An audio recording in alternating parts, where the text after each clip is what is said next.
जय माता दी।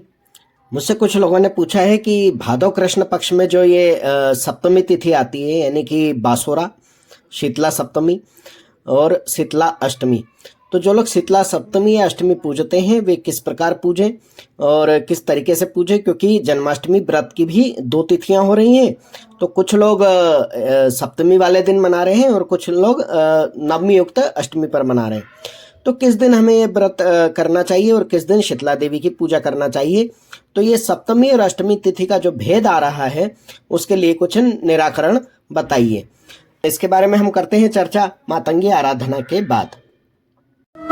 नमोस्तुते महामाये मातंगी मोड़ेश्वरी सर्व कष्ट हरे देवी भक्ति मुक्ति प्रदायिनी धर्मारण्ये स्थिता देवी हृदयारण्ये संस्थिता रक्ष रक्ष महादेवी मोड़ कुलोद्धारिणी धर्मारण्ये तीर्थस्थाने संस्थिता भवतारिणी दुष्ट कर्णात्मी धाता श्यामला रूप धारिणी मोड़ जनहा वंदिता मातंगी मोड़ कुले कृपा करो सिद्धि बुद्धि प्रदे देवी अष्टादश धारिणी।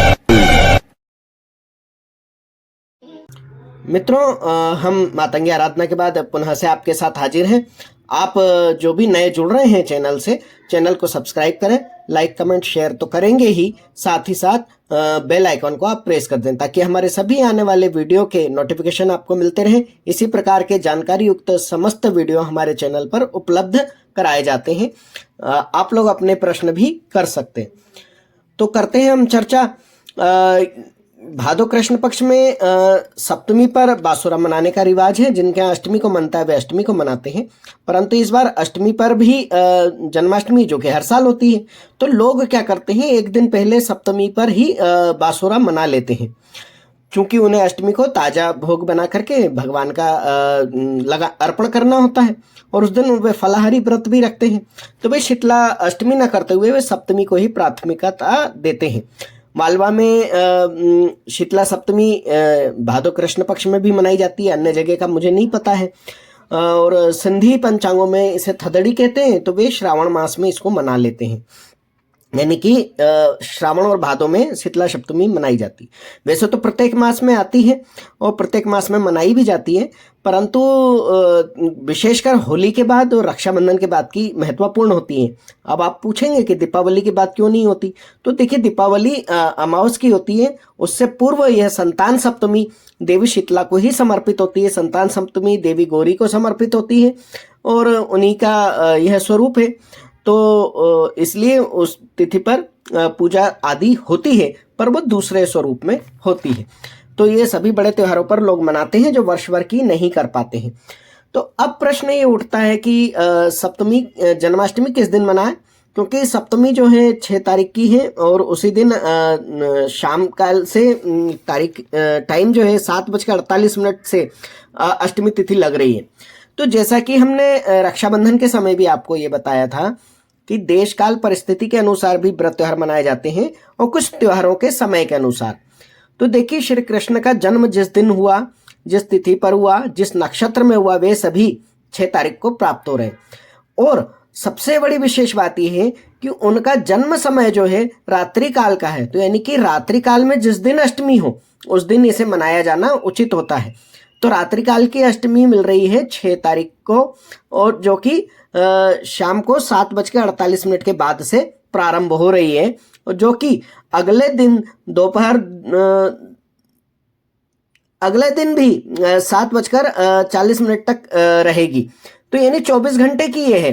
तो अगले दिन रात्रि काल में ये नहीं रहेगी, ये संध्या काल में लगभग रात्रि प्रारंभ होने के समय ही समाप्त हो जाएगी, तब इसका औचित्य नहीं रहेगा। क्योंकि रात्रि 12 बजे का जन्म बताया गया है भगवान श्री कृष्ण का, तो रात्रि 12 बजे रोहिणी नक्षत्र भी हो, अष्टमी तिथि भी हो और रात्रि काल भी हो, यह सब चीजें बुधवार को 6 तारीख को मिल रही है। तो 6 सितंबर को जन्माष्टमी मनाई जाएगी।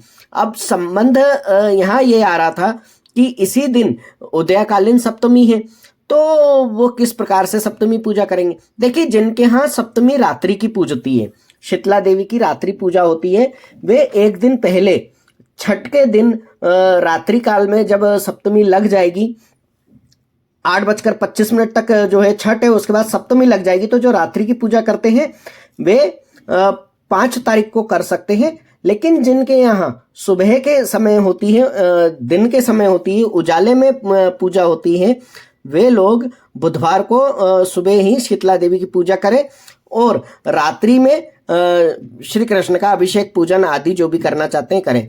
अब आप लोगों को समस्या खाने पीने की आ रही है, तो आप एक दिन पहले जो भी सामग्री फलाहार के लिए बना सकते हैं उसी से शीतला देवी का पूजन कर लीजिए और स्वयं भी ग्रहण कीजिए। या फिर आपके यहाँ पकवान और नैवेद्य बनते हैं शीतला देवी के लिए, तो उन्हें आप भोग अर्पण कर दीजिए और संभाल के रख लीजिए। जब आप पूजा आदि कर लेंगे श्री कृष्ण भगवान का और अष्टमी का व्रत उद्यापन कर लेंगे, तब आप उसको ग्रहण कर सकते हैं, अगले दिन ग्रहण कर सकते हैं, आप उसको सुरक्षित रख सकते हैं। अब आप लोग अगर ये चाहते हैं कि उस दिन हम सिर्फ फलाहार ग्रहण करेंगे और वो भी आप एक दिन पहले बना करके आप स्वयं के लिए खा सकते हैं, उसको भी नैवेद्य के साथ भोग में ले जा करके शीतला देवी को अर्पण कर सकते हैं ताकि आप उसको ग्रहण कर लें। और जो अन्न सामग्री है, अन्न के द्वारा बनाए गए पकवान है, नैवेद्य है, वो आप अगले दिन खा लें, उसमें कोई दोष नहीं है। तो इस प्रकार कुल मिलाकर के बात ये है कि आप सप्तमी युक्त अष्टमी जो कर रहे हैं वो बुधवार को रहेगी, लेकिन जो सप्तमी संध्या काल की मनाना चाहते हैं, रात्रि काल की, वो 5 तारीख को मना लें। और जिनके यहाँ सुबह पूजा होती है वे 6 तारीख को सुबह सप्तमी करें और रात्रि काल में अष्टमी का अभिषेक पूजन आदि कर लें।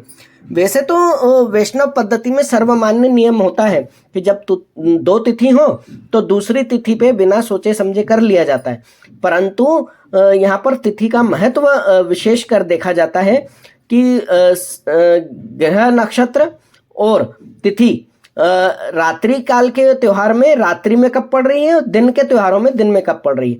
मान लो ये रामनवमी से संबंधित विषय होता तब इसमें अगले दिन की अष्टमी या नवमी मानी जाती, क्योंकि उनका जन्म दिन के समय हुआ और दिन के समय जिस दिन तिथि होती है उस दिन उसको प्राथमिकता दी जाती है।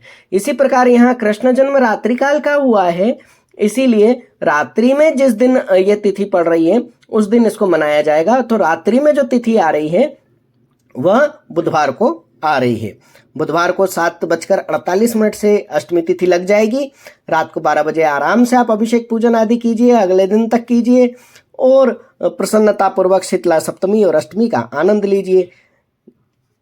उम्मीद करता हूं कि आप सभी को इन दोनों ही त्योहारों से संबंधित संपूर्ण जानकारी मिल गई है और संपूर्ण समाधान आपको प्राप्त हो गया है। जय मोडेश्वरी, बोल बम, जय माता दी।